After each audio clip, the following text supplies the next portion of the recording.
카자흐스탄에 대한 내용인데 비트코인 가격이 폭락했대요.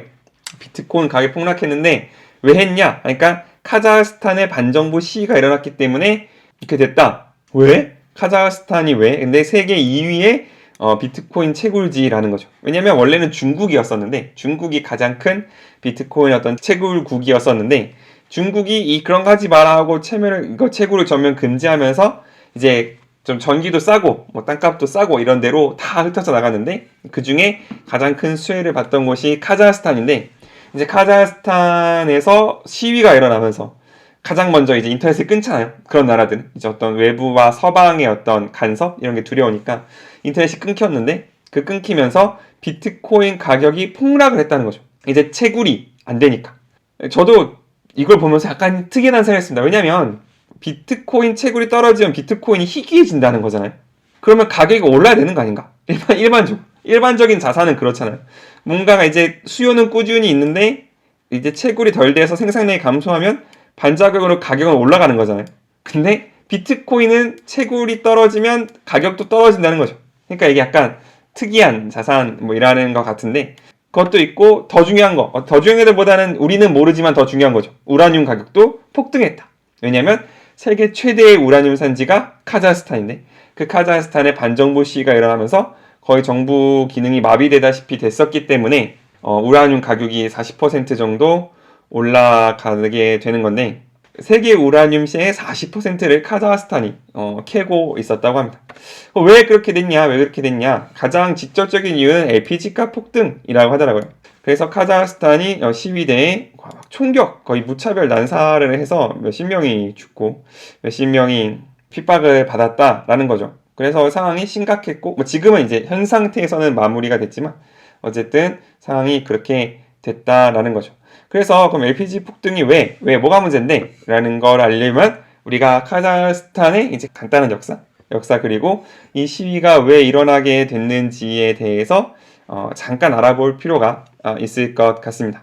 소비에트 무슨 스탄이 붙은 나라들은 다 그렇지만 옛날엔 소련이었죠. 그죠? 소련이었는데 소비에트 연맹 뭐 이런 거였는데, 이제 소련이 해체되면서, 소련 시절에는 카자흐 소비에트 사회주의 자치공화국이었는데 이제 해체되면서 카자흐스탄이라는 나라가 서로 독립이 됐어요. 독립이 됐는데 제가 알기로 아마 독립도 가장 늦게 됐을 거고, 뭔가 러시아하고 굉장히 친한 어떤 그런 이제 관계라고 알고 있는데, 소련이 해체되면서 요 분이 나타납니다. 누르술탄이라는 분이 나타나요. 누르술탄 나자르바예프 대통령이라는 분이 나타나는데 이분이 한 30년 장기 독재하십니다. 30년 동안 장기적으로 독재를 하고 있었기 때문에 뭔가 정치에 대한 불만도 굉장히 많았었죠. 그리고 카자흐스탄이 수도가 원래 아스타나였어요. 선교에 관심 있으신 분이나 세계 정세에 관심 있으신 분이 익숙한 도시일 겁니다. 아스타나라는 도시였는데 이 국부라고, 어떻게 보면 국부죠. 국부라고 할 수 있는 누르술탄 전 대통령을 기리기 위해서 수도 이름을 바꿨죠. 수도 이름이 그 사람 이름인 거예요. 예를 들어 뭐 우리나라 수도 이름이 유성종이다 뭐 이런 건데, 그러면 제가 생각했죠. 그럼 이분이 돌아가셨나 보다. 뭔가 독재자긴 했지만 어쨌든 뭐 나라를 경제적으로 발전시켰고 한 공이 있으니까 국민들이 좋아해서 이제 이 사람이 돌아가셨으니까 그거를 기리기 위해서 수도 이름을 바꿨나 보다 생각했는데 살아계십니다.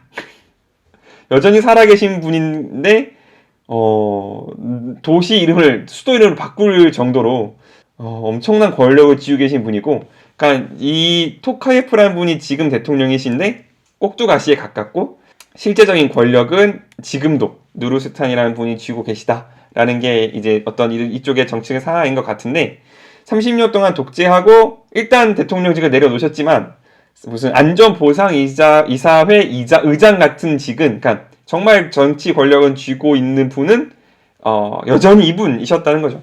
이게 요 옆에 동네 요 푸틴 아저씨하고 거의 비슷하죠. 원래 대통령 2번 하고 수업 못하니까 잠깐 다른 분 내세워서 총리 됐다가 다시 대통령 하시는 이런 모습이 옆 동네랑 되게 비슷한데, 어쨌든 30년 동안 독재가 일어났고, 그게 왜 가능했냐면 이게 카자흐스탄 GDP거든요.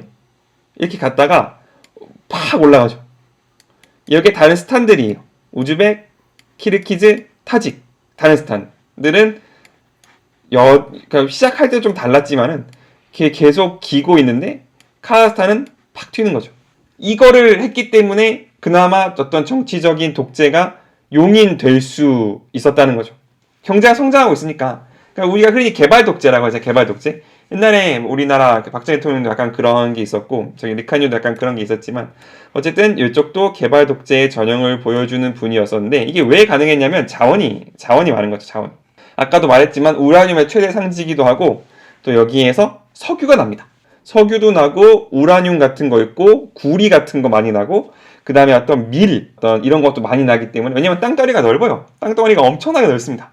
그래서 자원이 많기 때문에 그 자원을 캐서 많이 내다 팔기 때문에 이런 어떤 성장을 이룰 수 있었다는 거죠. 그래서 이런 성장을 바탕으로 여기 있으니까, 나 혼자 여기 있으니까 국민들의 어떤 정적인 불만을 잠재울 수 있었고, 그것 중에 특히가 뭐가 있었냐면 이제 어떤 LPG 같은 정말 생활 필수품이잖아요. 그러니까 여기 카자흐스탄 사람들은 이렇게 어떤 휘발유나 경유는 비싸서 잘 못 쓰고, 가난한 사람들이 주로 쓰는 연료가 LPG였대요.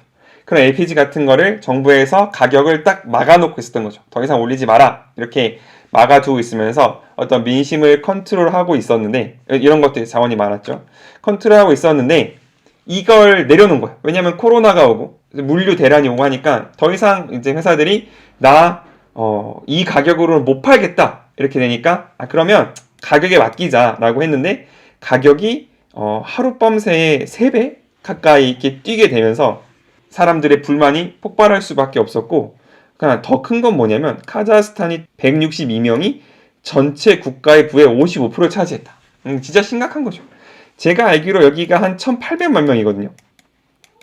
1800만 명이 살고 있는 나라에 전체의 반이 넘는 부를 162명이 차지하고 있는 상태였었다 라면은, 이건 양극화가 엄청나게 심했다는 거죠. 그런 상황에서 이제 어떤 정부가 주는 보조금이나 이런 걸로 겨우겨우 버티고 살고 있었는데, 이제 LPG 값이 하룻밤에 2~3배가 팍팍 뛰어버리니까, 그것도 이미 많이 오른 상태에서 2~3배가 뛰고, 인플레이션도 최근 9% 이렇게 기록하면서 사람들이 못 살겠다가 된 거죠. 못 살겠다. 사실 항상 그렇죠.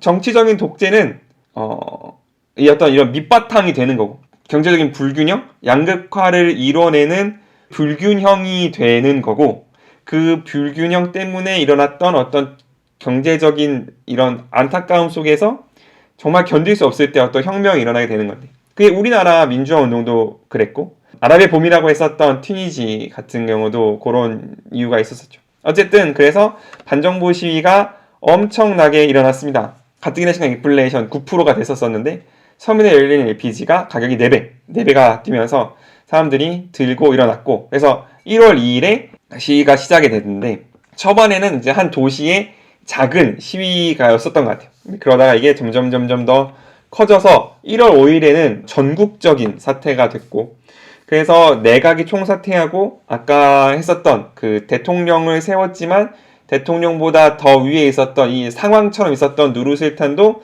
모든 공직에서 사퇴하면서 이걸 잠재우려고 했지만, 사실 이게 이미 이런 게 중요한 게 아닌 상황이 된 거죠. 사람들은 들고 일어났고, 이게 약간의 폭력적인 성향도 띠고, 어디서는 약간 이렇게 좀 상점을 공격하는 모습도 띈 것 같고, 이러면서 전국이 혼란에 들어갔기 때문에 이미 이런 어떤 정치적인 이슈로는 이거를 막을 수가 없는 상황이 됐던 건데, 그러면서 뭘 하냐면 이 전 대통령이 러시아군에 파병 요청을 하고, 러시아가 그거를 받습니다. 이런 일이 일어나게 되죠. 카자흐스탄이 자기들의 힘만으로는 어떻게 할 수가 없는 상황이니까 러시아군 파병을 요청하고, 그래서 구소련군 6국이 결성한 집단 안보 조약 기구, 그러니까 나토 같은 거죠. 거기에 지원 요청했고, 그래서 러시아군을 주축으로 한 부대가 파견이 됐던 거죠. 전 이걸 보면서 이런 생각이 들더라고요. 옛날에 우리나라에도 이런 일이 있었죠. 그죠? 동학농민운동이라고.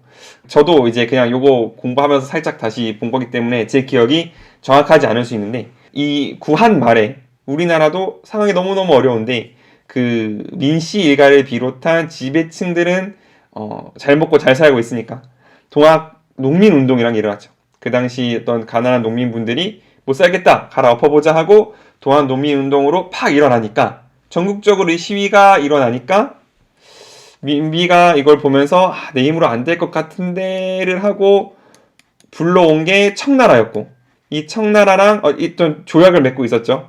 누가? 일본이. 한나라가 군대를 파견하면 나도 들어간다.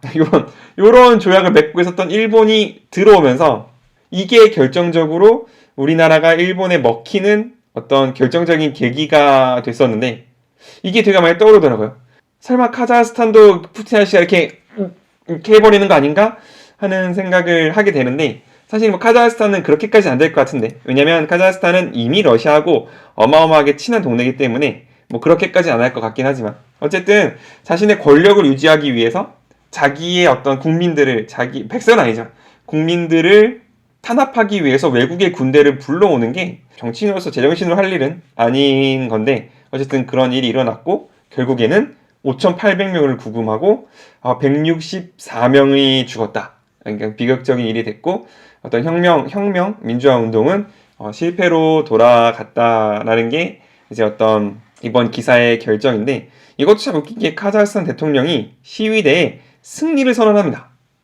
제정신 아닌 거죠, 거의. 자기 나라 국민이 못 살겠다 하고 일어났는데 내가 싸워서 이겼다. 이런 말을 할 수 있는 대통령이 정말 가슴 아픈 비극인 거고, 이 돌아가신 분들은 참 어떤 생각이 어떻게 우리가 봐야 되는가, 이런 것들도 좀 생각해 볼 여지가 있다고 생각합니다. 특히 어떤 이런 혁명이 성공하지 못하고 이렇게 실패로 진압되면서 우리 가운데 좀 많은 안타까움을 주는 사건이었었고, 이 와중에 우리 시진핑 아저씨께서 박수를 쳤다는 거죠. 잘하셨습니다. 대통령에게 단호한 조치를 취해 신속히 사태를 수습했다, 이렇게 말했다는 건데, 사실 요거는 약간 그럴 수밖에 없는 게, 이게 카자흐스탄하고 여기 어디야 중국하고는 맞닿아 있어요. 국경이 맞닿아 있는 상태고, 그 맞닿아 있는 게 그 신장 쪽, 위구르 쪽이라고 하더라고요.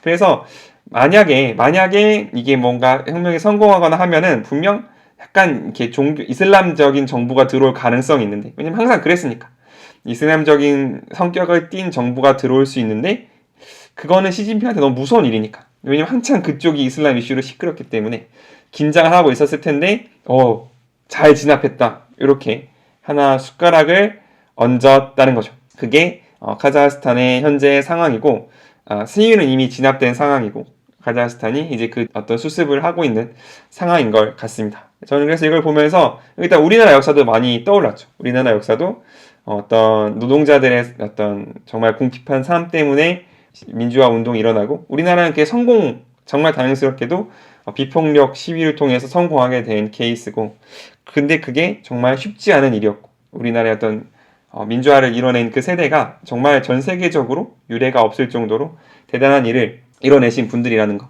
그런 것들 다시 한번 생각해 볼 수 있었고, 이 카자흐스탄에서 우리가 기도할 때 어떻게 기도해야겠느냐, 이런 것들도 좀 많이 생각하게 되더라고요.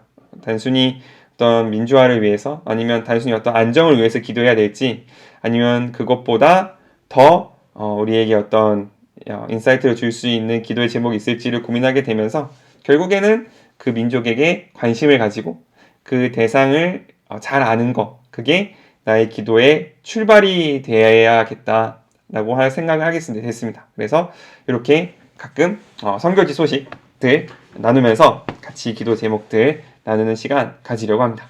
세 번째 소식입니다. 파키스탄에 폭설이 내렸답니다. 파키스탄에 폭설이 내렸는데, 어디냐면 수도가 이렇게 있으면 조금 이렇게 이쪽으로 올라간 지대라고 하더라고요.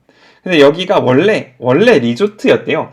원래 리조트였었다고 하더라고요. 원래 이제 사람들이 겨울에 쉬러 가는 곳이었었는데, 이제 거기에 사람들이 이렇게 짠짠짠짠 가고 있었는데, 예보에 없는 폭설이 갑자기 내려가지고 사람들이 고립이 됐고, 그래서 저체온증, 그리고 문 닫고 히터를 너무 오래 틀어서 이산화탄소 중독으로 아이들 10명 정도 포함된 최소 21명이 동사를 했다. 이제 이런 소식이 파키스탄에서 들려왔었죠.